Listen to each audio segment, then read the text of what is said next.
अस्सलाम वालेकुम everyone, welcome back to नाज किचन। तो कैसे हैं आप सब लोग? उम्मीद है सब ठीक ठाक होंगे, खैरियत से होंगे और बहुत मज़े में होंगे।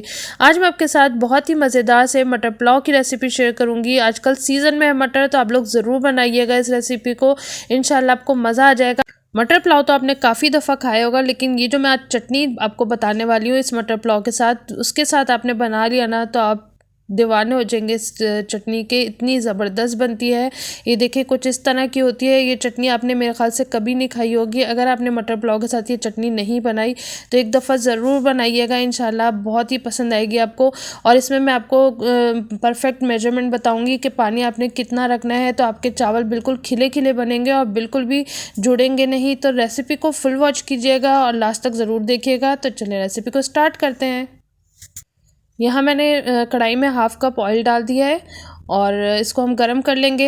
अब यहाँ पे मैंने लिए 2 दालचीनी के स्टिक्स, 2 बादियान के फूल, 2 तेज़पात के पत्ते, 1 टीस्पून सफ़ेद ज़ीरा, 1 बड़ी इलायची ली है, 4-5 लौंगे हैं और 8 से 10 काली मिर्चें ली हैं। ये हम इसके अंदर डाल देंगे और इसको हल्का सा फ्राई कर लेंगे। तो बस जब तक ये फ्राई होता है बस इसको हम थोड़ी सी देर रहने देंगे। तो ये देखिए हल्का सा फ्राई होना शुरू हो गया है। तो बस आपने इसी तरह से रखना है, ज़्यादा इसको कलर नहीं देना।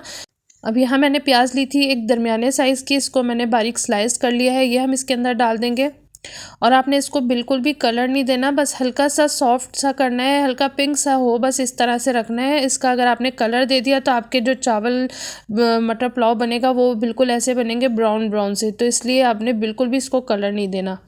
वाइट पुलाव मैंने बनाना है तो इसमें हमने बिल्कुल भी कलर नहीं देना है प्याज को।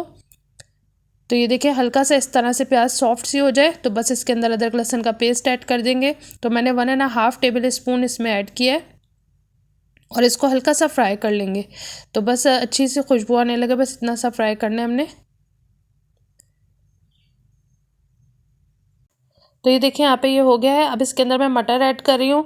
तो मैं यहाँ पे 1.5 कप मटर ऐड कर रही हूँ। अगर आपको ज़्यादा पसंद हो तो ज़्यादा ऐड कर लें, कम पसंद हो तो कम डाल दें। मैंने 1.5 कप डाला है।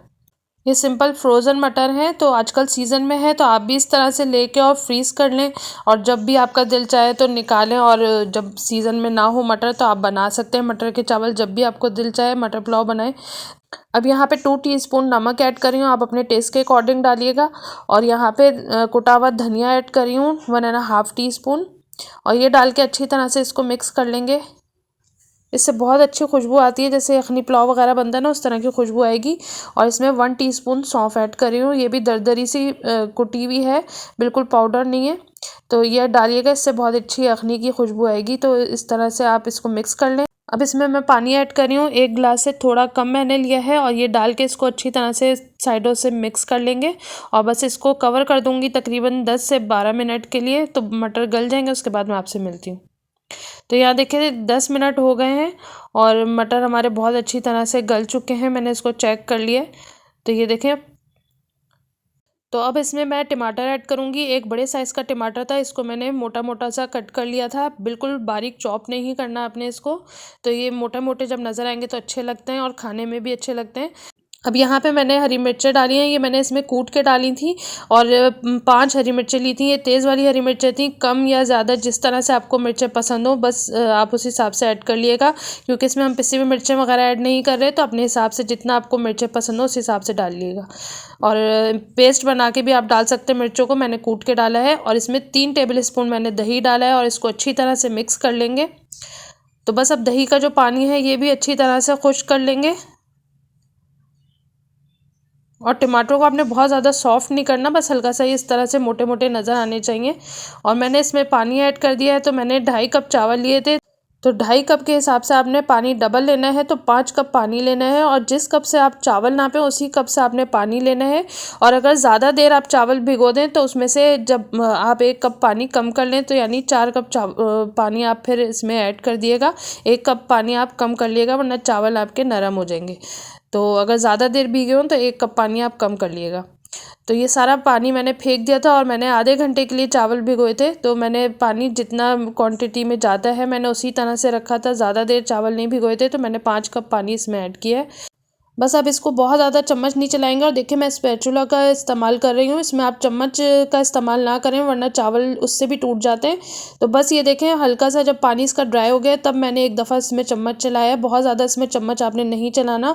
तो बस ये इस तरह का हो गया जब पानी ड्राई। तो अब इसके अंदर 1/4 टीस्पून मैं केवड़ा एसेंस डाल रही हूँ। अगर आपको पसंद हो तो आप डालिएगा वरना स्किप कर दिएगा। अब यहाँ मैं इसको कवर करके रख दूंगी तकरीबन 15 मिनट के लिए मीडियम टू लो फ्लेम पे। जब तक हम इसकी मज़ेदार सी एक चटनी बना लेते हैं। तो यहाँ पे एक बड़े साइज़ का मैंने टमाटर डाल दिया है और 2 लहसुन के जवे डाल दिए हैं, 2 हरी मिर्चें डाल दी हैं और आधा कप मैंने इसमें हरा धनिया डाल दिया है। 1/2 टीस्पून नमक ऐड कर देंगे और 1 लेमन इसमें जाएगा। तो मैंने इस साइज़ का लिया है और इसको हम इस तरह से निचोड़ के इसमें डाल देंगे पूरा। तो ये इतनी मज़ेदार सी ये चटनी बनती है ना, तो आप एक दफ़ा इस तरह से बना के और इसके साथ ज़रूर खाइएगा। अब मैं आपको इसको ग्राइंड करके दिखाती हूँ किस तरह का होना चाहिए। तो ये देखें कुछ इस तरह का होना चाहिए, इसको बारीक आपने पेस्ट नहीं बनाना। तो ये इस तरह से थोड़ी सी दरदरी सी थोड़ी मोटी सी आपने रखनी है। बिल्कुल पेस्ट बनाएंगे तो उसका टेक्सचर ख़राब हो जाएगा और मज़ा भी नहीं आएगा आपको खाने में। तो ये देखें इस तरह से होनी चाहिए। तो इसकी कंसिस्टेंसी इसी तरह रखनी है आपने, इसमें बिल्कुल भी पानी ऐड नहीं करना। तो यहाँ देखिए हमारे चावल भी बन गए हैं, कितने ज़बरदस्त से परफेक्ट चावल बने हमारे, बिल्कुल खिले खिले चावल हैं। एक एक दाना इसका अलग है। आपको जिस तरह से मैंने क्वांटिटी बताई है पानी की उसी तरह से आप रखिएगा, इंशाल्लाह एक एक दाना आपका अलग अलग बनेगा और बहुत ही ज़बरदस्त बनेंगे चावल आपके। तो ये देख सकते हैं आप। और चावलों को बहुत ज़्यादा देर नहीं भिगोइएगा, बस आधा घंटा काफ़ी होता है। अगर बहुत ज़्यादा देर भिगो देंगे और पानी की क्वांटिटी इसी तरह रखेंगे जिस तरह मैंने बताई है तो फिर चावल आपके नरम हो जाएंगे। अगर आपने ज़्यादा देर भिगो दिए चावल तो पानी का जो रेशो है वो आप थोड़ा कम कर लिएगा, क्वांटिटी कम कर लिएगा वरना आपके चावल नरम बन जाएंगे फिर। तो बस ये इस तरह से मैं आपको निकाल के दिखा रही हूँ कितने परफेक्ट और खिले खिले चावल हैं। और मटर भी हमारे बिल्कुल ग्रीन है और इसके साथ ये चटनी आप सर्व करें तो बहुत ही कमाल की बनेगी। आप ज़रूर बनाइएगा इस रेसिपी को, एक दफ़ा इस चटनी के साथ ज़रूर ट्राई कीजिएगा, आप लोगों को बहुत पसंद आएगी। बहुत से लोग कबाब वगैरह इसके साथ खाना पसंद करते हैं मटर के चावलों के साथ, लेकिन जब ये आप चटनी बनाएंगे ना तो कबाब वगैरह सबकी छुट्टी हो जाएगी। ये चटनी इतनी कमाल की बनती है। मेरे चैनल पे और भी ज़बरदस्त से पुलाव की रेसिपी मौजूद है, बिरयानी भी है डिफरेंट टाइप की, तो आप लोग वो भी ज़रूर देखिएगा। और सादा पुलाव भी मैंने बनाया था, वो भी आप लोगों ने बहुत पसंद किया, उसका लिंक भी मैं डिस्क्रिप्शन में दे दूँगी, वो भी आप ट्राई कीजिएगा, इंशाल्लाह आपको वो भी बहुत पसंद आएंगी। तो ये देखें इसकी फ़ाइनल लुक और मैं इसको आपको खा के बताती हूँ इसके साथ कितने ज़बरदस्त बने थे ये।